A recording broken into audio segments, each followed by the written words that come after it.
आज माननीय जिल्हाधिकारी मॅडमांना आम्ही सर्व नगरसेवक भेटायला गेलो होतो आणि त्यांना लेखी तक्रार दिली की सर्वसाधारण सभा आणि स्थायी समितीची बैठक हे कसं नियमाची पायमल्ली करतात आणि सर्वसाधारण सभेत आमच्या महिला नगरसेविकांना आणि सर्व नगरसेवकांना अध्यक्षांना बोलायची परवानगी मागितली तरी परवानगी देत नाही.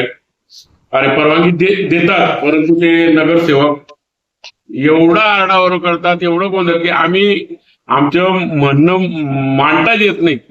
आम्हाला जे लोकांनी निवडून दिलेलं आहे हे लोकांचे प्रश्न मांडण्यासाठी, लोकांचे अडीअडचणी सांगण्यासाठी, परंतु सत्ताधारीकडे बहुमत असल्यामुळे बहुमताच्या जोरावर आणि ते लवकर कसं बेकायदेशीर सभा आटोपता येईल, आपल्याला चुकीचे काम कसं करता येईल हे याच्याच प्रयत्नात असतात. विशेष म्हणजे या सर्वसाधारण सभेत स्थायी समितीच्या बैठक पत्रकारांना बसू देत नाही. पत्रकारांना का बसू देत नाही? विरोधी नगरसेवकांना बोलू देत नाही, पत्रकारांना बसू देत नाही.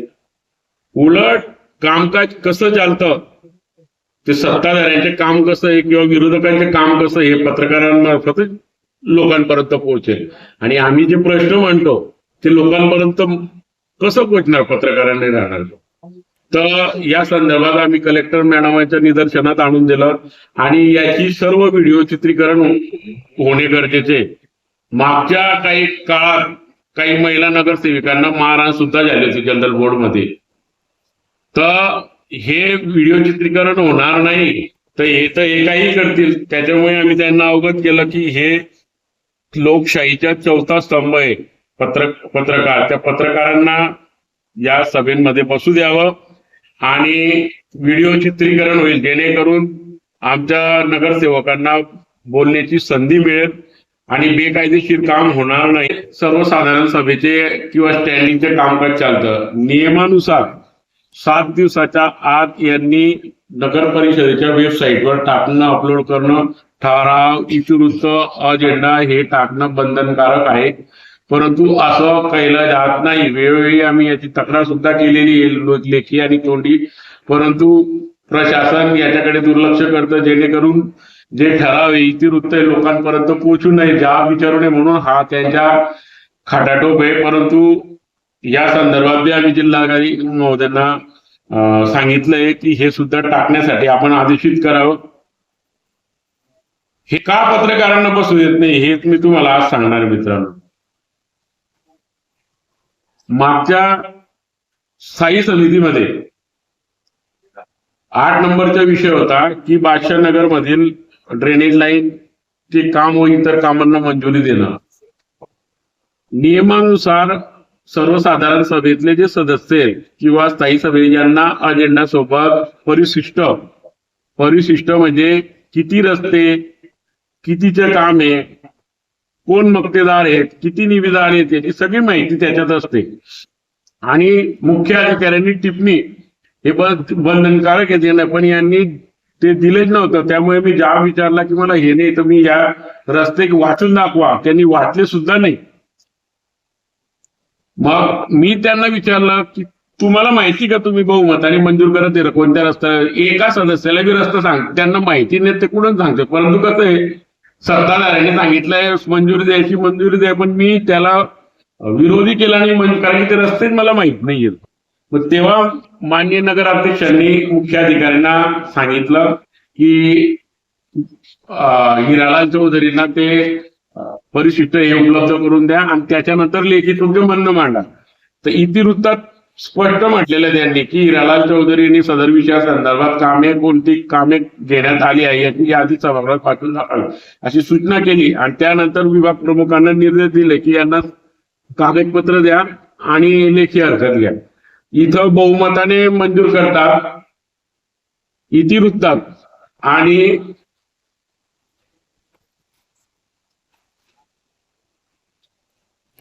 हा ठराव आहे. या ठरावामध्ये सर्वानुमते मंजुरी देतात. मी माझे मत व्यक्त केलेलं नाहीये, तुम्ही सर्वानुमते मंजूर करता. हे असं बेकायदेशीर काम चालावं म्हणून पत्रकारांना बसवू दिला जात नाही. आणि हे लेखी पुरावा मी तुम्हाला दिलेला आहे. दुसरी गोष्ट की हे 44 रस्त्यामधून 10 ते 12 कामं असे आहेत की ते ऑलरेडी रस्ता झालेला आहे. माळे यांच्या घरापासून तर गीतांजली बिल्डिंग 9 लाख, आधार चौधरी यांच्या घरापासून दगडू चौधरी चहावाले हा रस्ता झालेला आहे. वसंत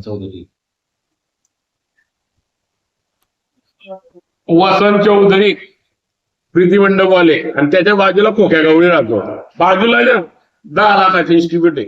सुनील भटू चौधरी हे जेवढे काम आहेत हे सगळे बोगस कामं आहेत. लागल्यास तर आपण चौकशी करू शकतात. मी याची लेखी तक्रार केलेली आहे. हे असे कामं करण्यासाठी त्यांनी मंजुरी पत्रकारांना बसू देत नाही. आणि मी याला मी माझ्या विरोध बी केला नव्हता आणि सहमती दिली नव्हती, पण सर्वांमध्ये मंजूर करून घेतलेलं आहे. याची लेखी तक्रार दिलेली नाही की हे असे रस्ते विषय की कुंभारवाडा धनराज कुंभार यांच्या घरापासून गवळीवाड्यातील महादेव मंदिराच्या रस्त्याची मी लेखी तक्रार केलेली.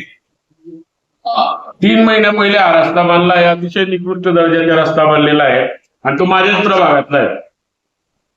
तर इथं गटारी बांधल्या नाहीयेत आणि संबंधित अभियंत्याने एमपी रेकॉर्डिंग केलेली आहे की गटारी बांधल्या आहे.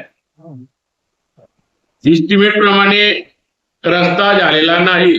त्याची इस्टिमेट प्रमाणे बिल सादर होऊन गेलेलं आहे. अभियंत्यांनी त्याला बिल सुद्धा देऊन दिलेलं आहे.